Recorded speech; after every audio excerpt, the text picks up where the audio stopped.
The massive ships appeared at the edge of the solar system like dark clouds blocking out stars.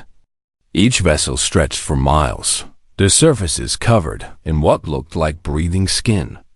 These were not machines built from metal and circuits. They were grown, shaped from living tissue that pulsed with alien life. Admiral Kethver stood on the bridge of his flagship, looking at the blue planet that hung in the distance. 6,000 years had passed since his ancestors last visited this small world. Back then, the humans who lived there were primitive creatures who barely knew how to leave their own planet. They had surrendered without a fight when the Zephyrian Empire first arrived. The Admiral remembered the old stories. His people had been the rulers of the galaxy for millions of years. Their biotechnology and mind powers made them unstoppable. When they found a new world, they would give the local species a simple choice: join the Empire or be destroyed. Most chose to join. Those who refused were wiped out completely. Earth had been different, though. The humans there were so weak that the Zephyrians decided they were not even worth conquering. The planet was poor. The people were divided into small groups that fought each other, and their technology was laughably simple. So the Empire had left them alone, planning to come back later when the humans had grown enough to be useful as workers or soldiers. Now that time had come. Admiral Kethver was here to collect what belonged to the Empire. The humans would serve the Zephyrians, just like every other species in the galaxy. He activated the communication system, preparing to send the traditional message of conquest. Every species had heard these words before their world became part of the Empire. The Admiral spoke in his deep, commanding voice that had made entire planets surrender in fear. "Primitive beings of the third planet," he began. "I am Admiral Kethver of the Zephyrian hegemony. 6,000 of your years ago, we visited your world and found you lacking. We return now to collect what is ours by right of superior power. You will submit to imperial rule or face total destruction. You have one rotation of your planet to respond with your unconditional surrender." The Admiral waited for the expected response. Usually, there would be panic, fear, desperate attempts to negotiate. Some species tried to fight at first, but they quickly learned how hopeless that was. The Zephyrian bioships could destroy entire continents with their living weapons. Their mind powers could drive whole populations insane with terror. Instead, something unexpected happened. Laughter came through the communication channel. It was not the mad laughter of beings who had lost their minds from fear.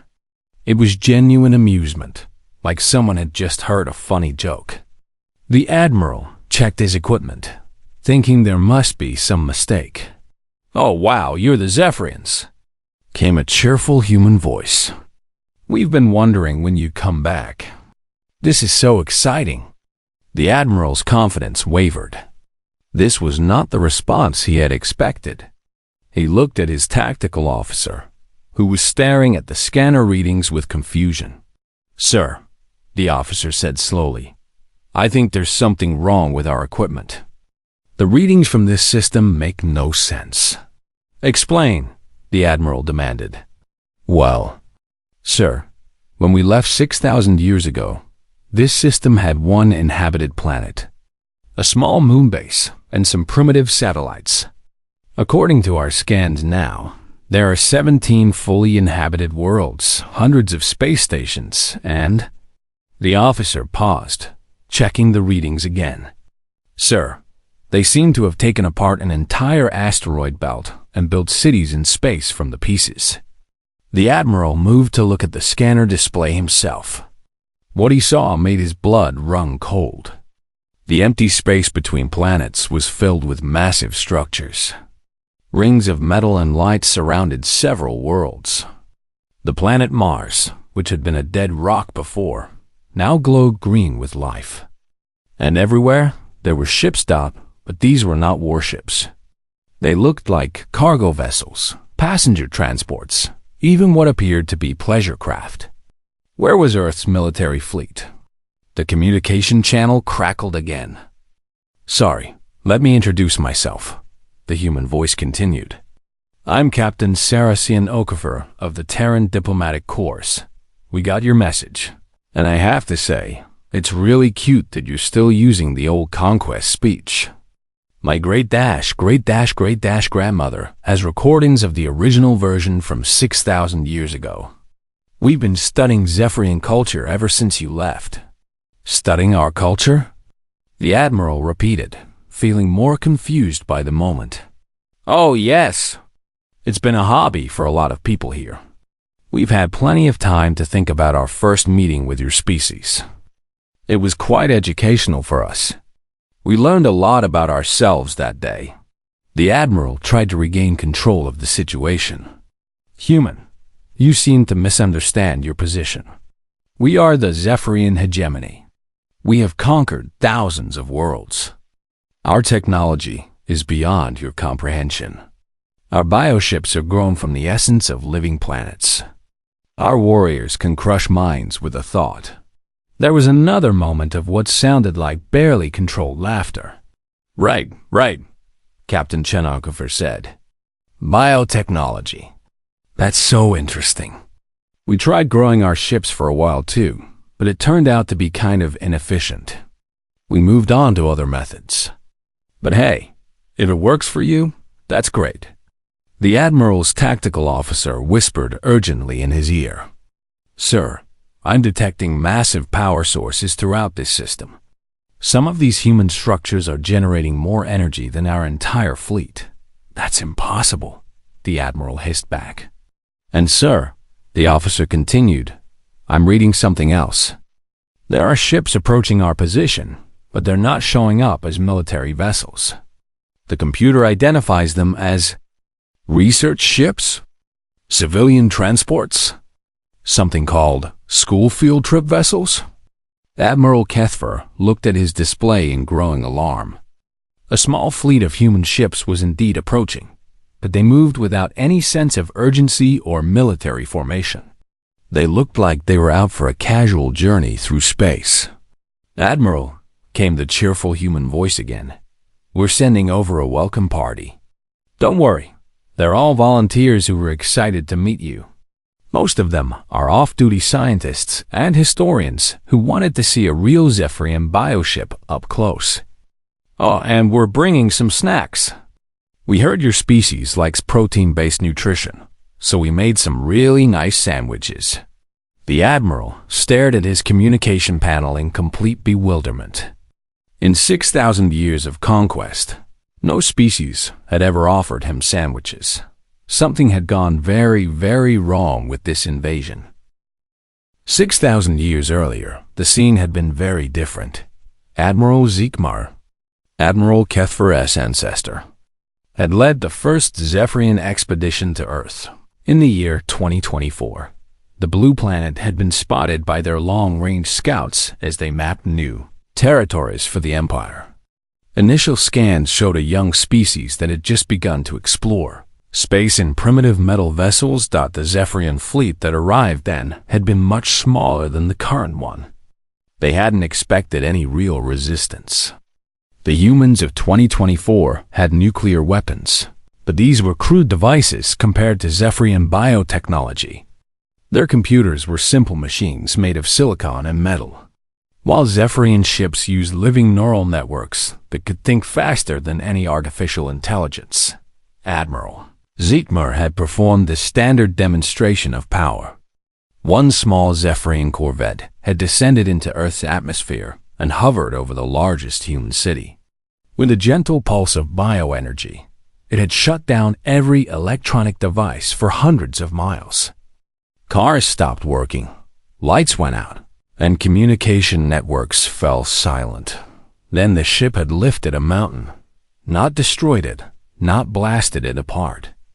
The bioship had used its gravity manipulators to pick up an entire mountain and move it 20 miles to the east, setting it down gently without damaging a single tree on its slopes.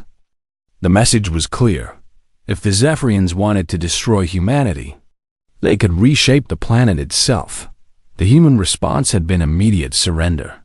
Every government on Earth had sent messages of submission within hours.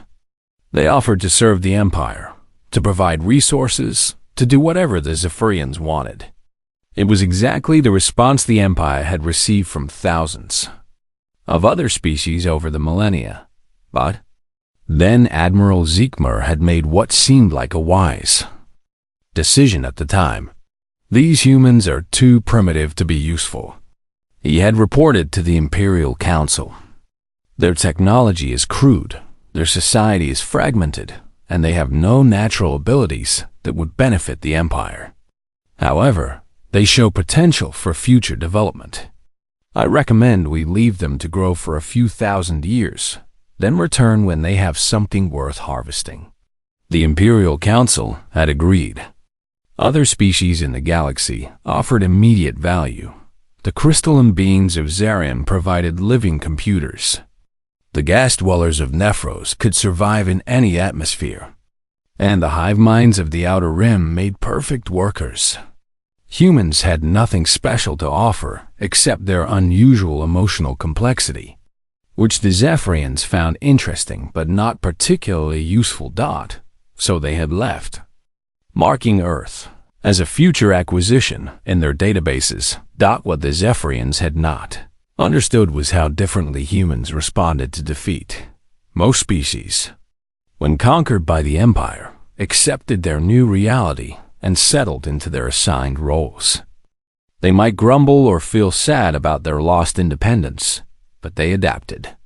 The Empire was vast and powerful. Resistance was futile, so why not make the best of it? Humans were not like most species. The moment the Zephyrian ships disappeared from Earth's sky, humanity did not settle into acceptance. Instead, they got angry.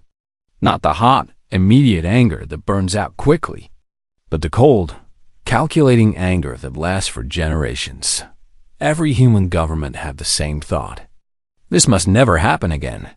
The demonstration of Zephyrian power had shown humanity exactly how helpless they were. A single alien ship had made their entire planet surrender without firing a shot. But instead of accepting this as proof of their permanent inferiority, humans saw it as a problem to be solved within a year of the Zephyrian departure.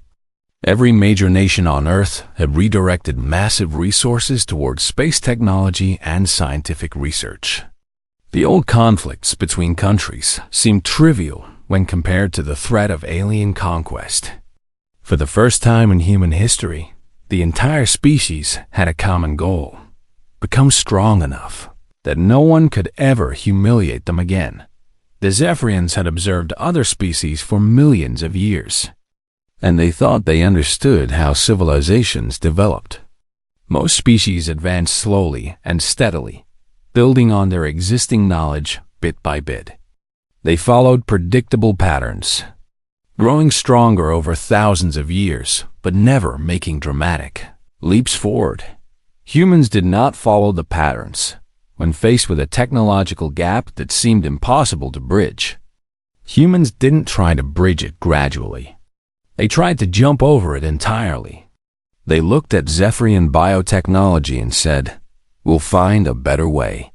When they couldn't figure out how to grow living ships, they invented self-repairing machines. When they couldn't develop psychic powers, they created direct neural interfaces. When they couldn't manipulate gravity biologically, they built artificial gravity generators that worked even better than the organic ones. Most importantly, humans had learned the real secret of Zephyrian power: unity. The Empire was strong because billions of different species worked together under one banner. So humanity had decided to become unified too, but in their own way. Instead of being conquered and absorbed into someone else's empire, they had chosen to conquer themselves. They had spent centuries learning to work together, combining their different cultures and ideas into something stronger than any individual nation. The Zephyrians had expected to return to the same primitive, divided species they had left behind. They thought they would find humans who had advanced a little bit, maybe developed some better weapons and ships, but who were still fundamentally the same weak, Creatures who had surrendered so easily. What they could not have imagined was that they had accidentally created their own replacement. By showing humanity what true power looked like, the Zephyrians had given them a goal to aim for. By leaving them alone to develop, they had given them time to surpass that goal. And by underestimating human determination, they had made the greatest strategic mistake in the Empire's long history. The humans of 2024 had surrendered because they had no choice. The humans of 8024 were laughing because they finally did have a choice. And they had chosen to become something the Zephyrians could never have expected, better than their teachers. Admiral Kethfer, standing on his bridge in the present day, did not yet understand his ancestors' mistake. But he was about to learn the difference between a species that conquers others and a species that conquers itself. Admiral Kethfer tried to maintain his dignity as he watched the approaching human ships. They moved with casual confidence, like tourists coming to visit an interesting historical site. None of them even had their weapons powered up, assuming they had any weapons at all. Human Captain Chen Okafor, he said into the communication system, using his most formal and threatening tone. I demand to speak with your planetary government immediately. The Zephyrian Empire requires an official surrender from your highest authorities. The response came with what sounded like gentle amusement. Oh, you're already talking to them, Admiral. Well, to us, really. This is how we do things now. I do not understand, the Admiral said, though he was beginning to fear that his lack of understanding was becoming a serious problem. Let me explain, Captain Chen Okafor said. There isn't really a separate government anymore, not like you'd recognize anyway. We're all connected now, the Terran collective consciousness. Every human alive is part of the decision-making process. When you sent your message, about 8 billion people heard it at the same time and decided how to respond in about 3 seconds. The Admiral's tactical officer whispered urgently to him, Sir, that's impossible.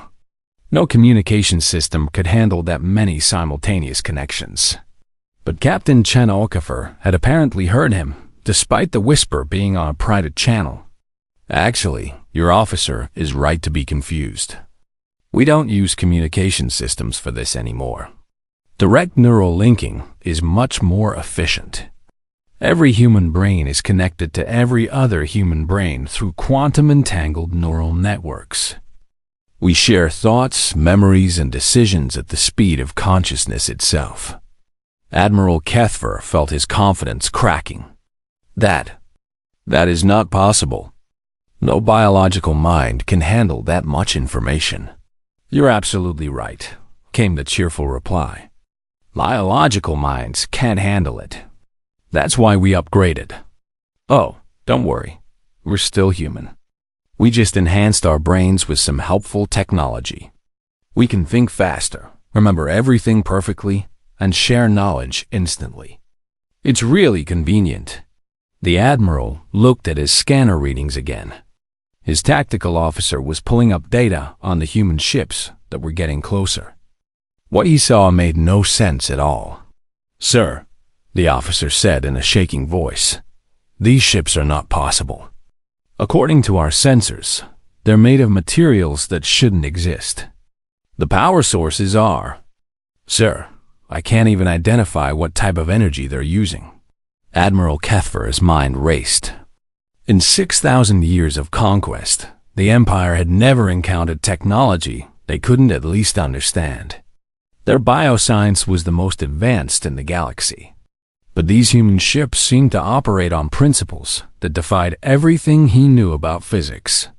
Captain Chen Okafor, he said, trying to keep his voice steady. What?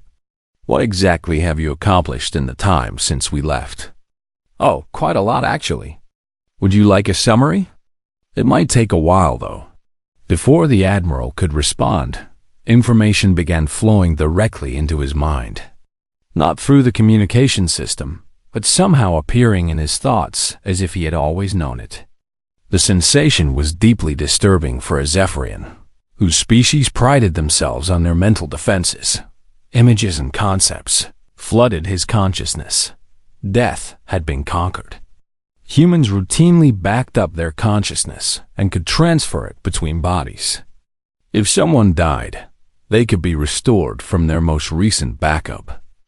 The entire species had become functionally immortal 2,000 years ago. Scarcity had been eliminated. Using technology they called matter compilers, humans could create any material they needed from basic atoms. They had learned to build stars from cosmic dust and planets from asteroids.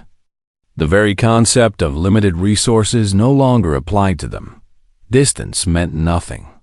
They had developed what they called dimensional gates that could instantly connect any 2 points in the universe. Humans had spread to other galaxies not through slow generation ships, but by stepping through doorways that bent space itself.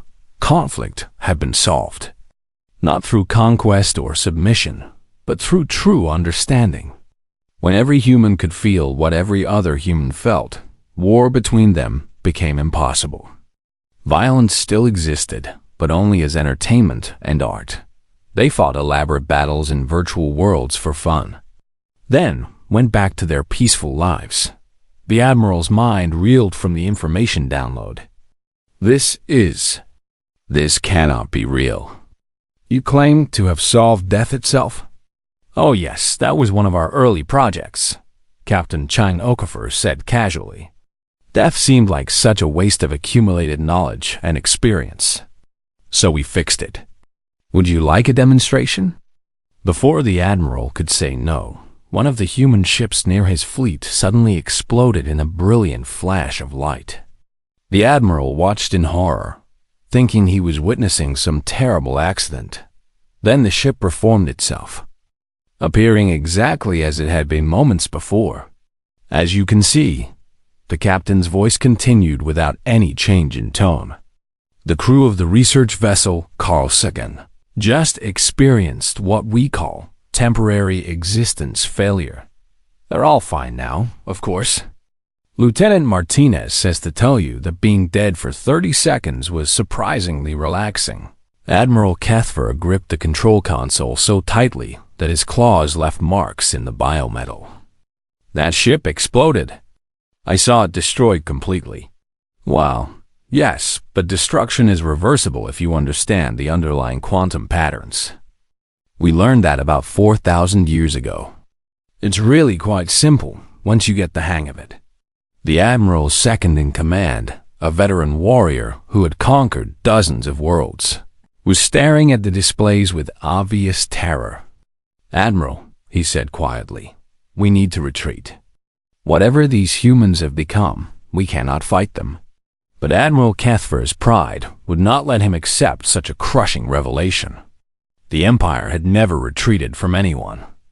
They were the masters of the galaxy, the apex species that had conquered every challenge for millions of years. You are trying to deceive us, he declared. Some form of advanced illusion technology. The Zephyrian Empire will not be fooled by tricks. There was a moment of silence from the human ships. Then Captain Chen Okafor spoke again, and for the first time. Her voice carried a note of something other than cheerful amusement. Admiral, you seem to be under the impression that this is some kind of contest. It's not. We're not trying to prove ourselves superior to you.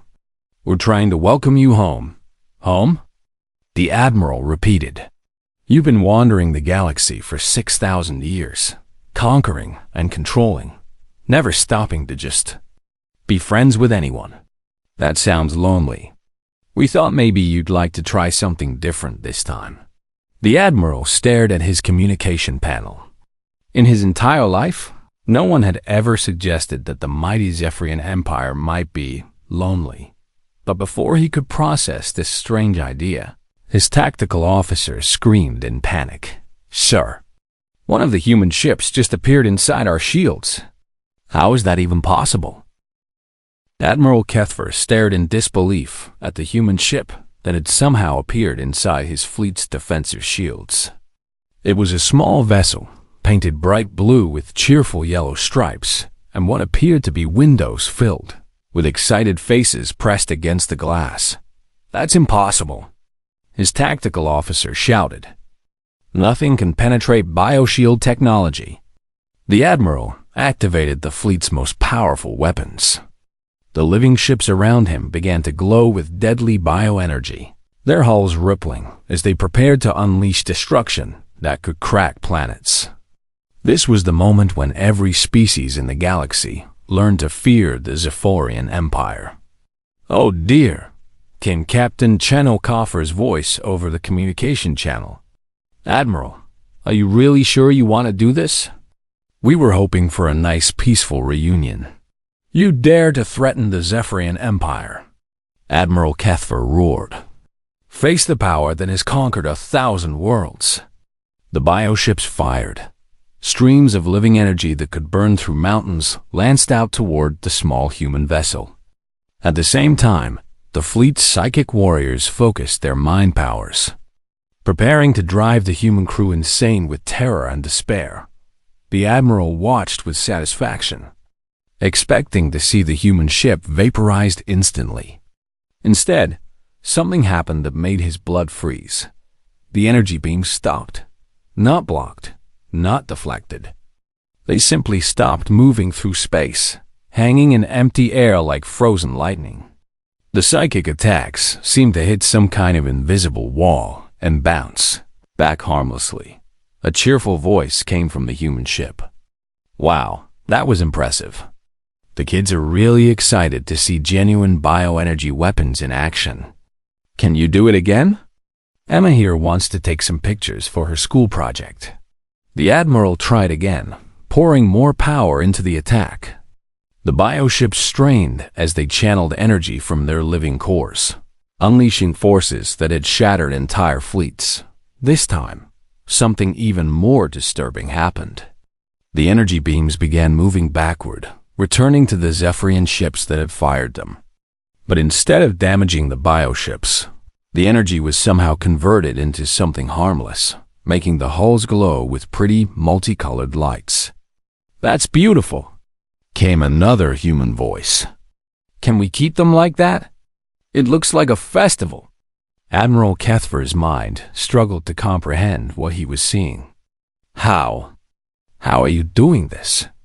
"Oh, that's just basic physics manipulation," Captain Chan Okafor explained. "We learned that from studying your old demonstrations 6,000 years ago. You know, when your ancestors lifted that mountain? We thought that was such a clever use of gravity fields that we decided to see what else we could do with space-time manipulation." "Space-time manipulation?" the admiral repeated weakly. "Sure. Once you understand that energy and matter are just different forms of the same thing, and that space and time are connected, you can do all sorts of fun tricks. Watch this." The admiral watched in horror as his flagship began to change. The biometal hull started glowing brighter and brighter until it looked like a small star.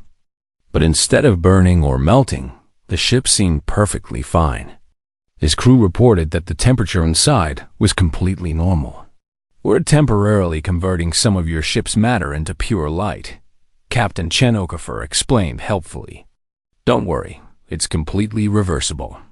Your ship is actually safer now than it was before. Light can't be damaged by physical weapons. Change it back," the admiral demanded.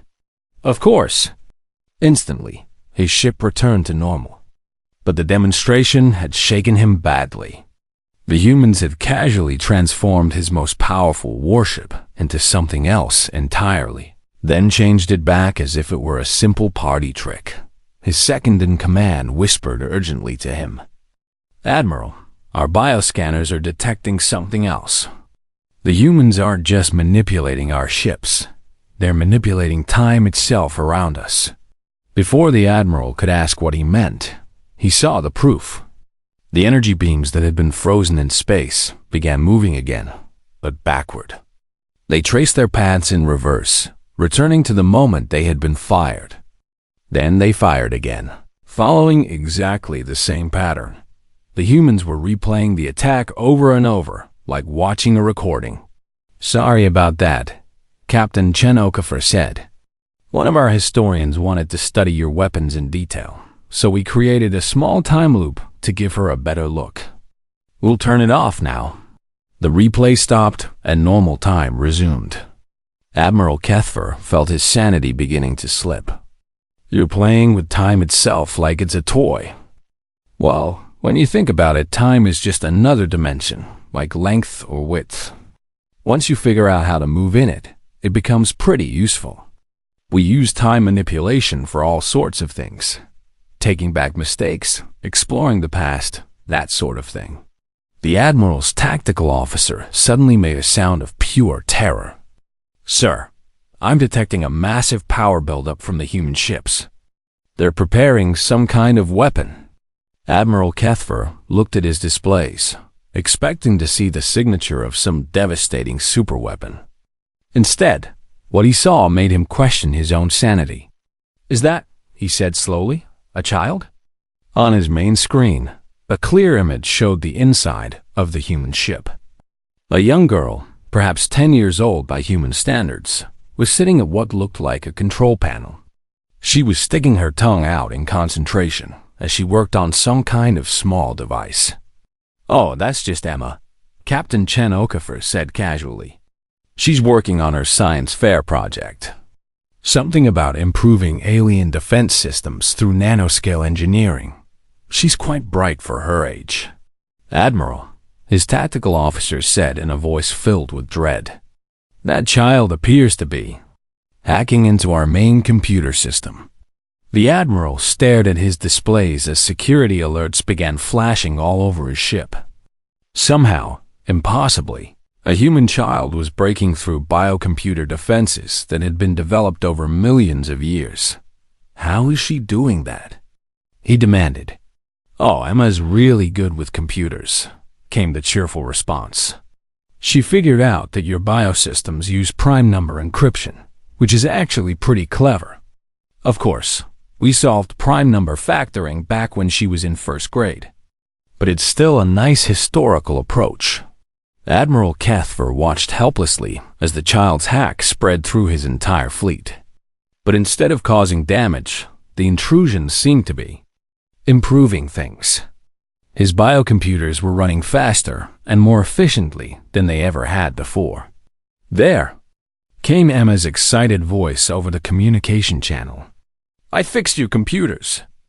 They were really slow because they were using inefficient pathways.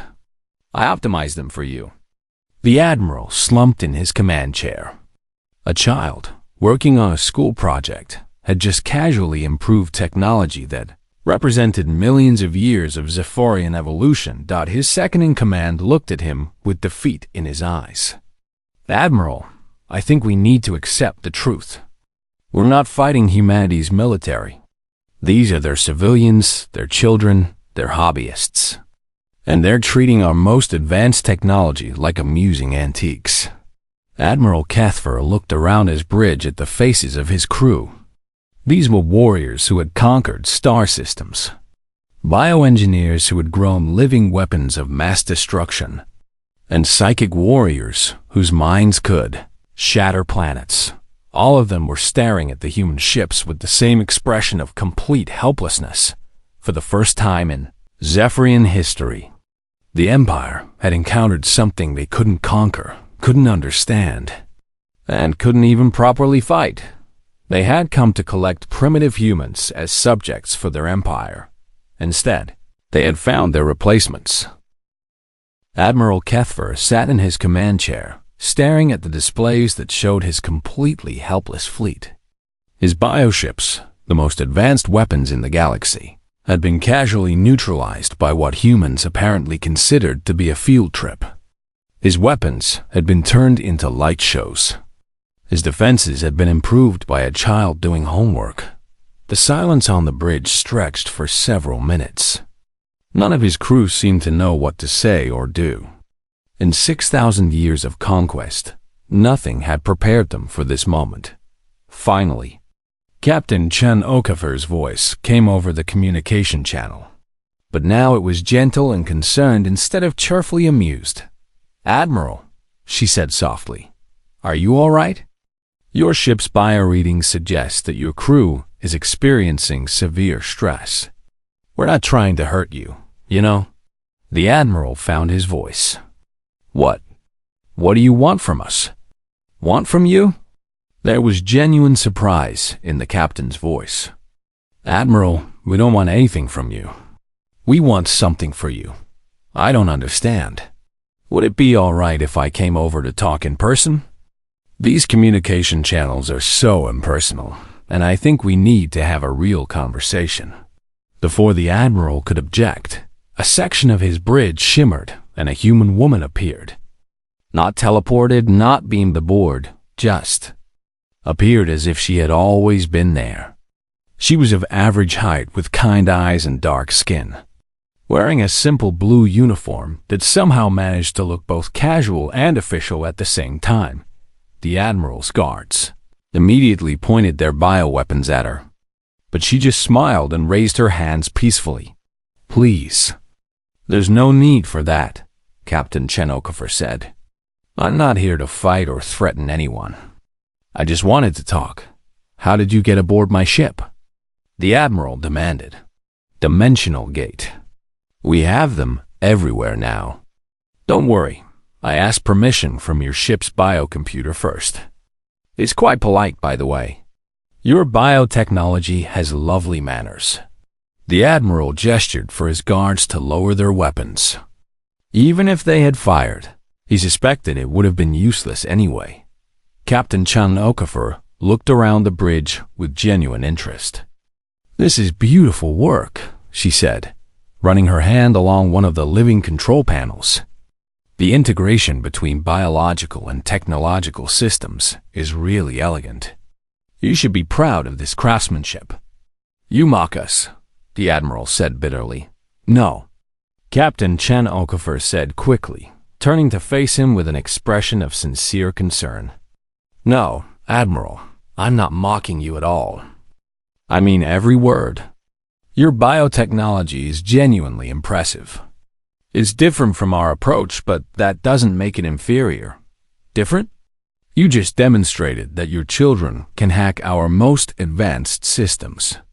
Captain Chen Okafor sat down on the edge of a control console, making herself less intimidating. "Admiral, may I ask you a question? Why does your species conquer other worlds?" The question caught him off guard. Because we are superior. It is the natural order. The strong rule the weak. But why do you need to rule them? What do you gain from conquest? The Admiral frowned.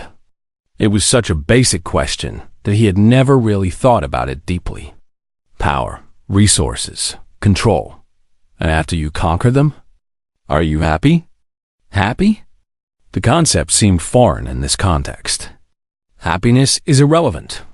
We are the Empire. We expand, we control, we endure. Captain Chen Okafor nodded sadly. That sounds very lonely, Admiral. The word hit him like a physical blow. Lonely. No one had ever suggested that the mighty Zephyrian Empire could be lonely. We are not lonely, he protested. We rule over thousands of species.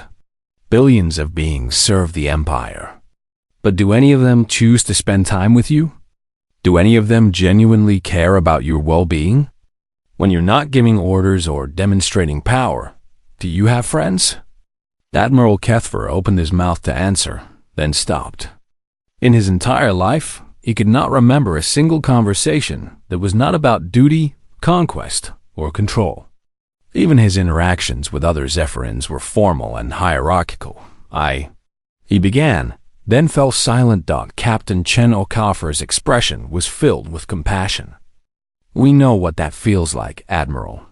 6,000 years ago, we were divided into small groups that fought each other constantly.